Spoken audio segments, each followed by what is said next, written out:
So the challenge came to Solomon, and the challenge wasn't an empty book.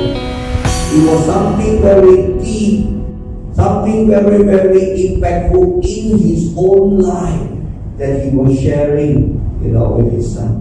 This is how it is.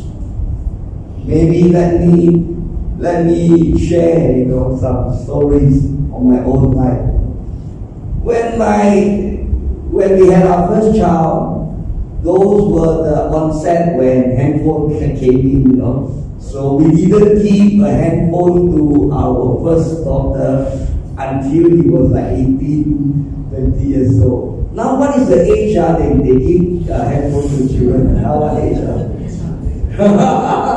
I think if you do if you withhold the handphone till 18 years old, I think your children will run away. So when my second child came, of course she had a handphone earlier. Then my older daughter came and asked me, how come when I was young that time you gave me handphone so early? How come you give handphone early to the younger one? So I had to explain different. Doesn't mean that I treat you slightly different from the other person. It's the season and the times.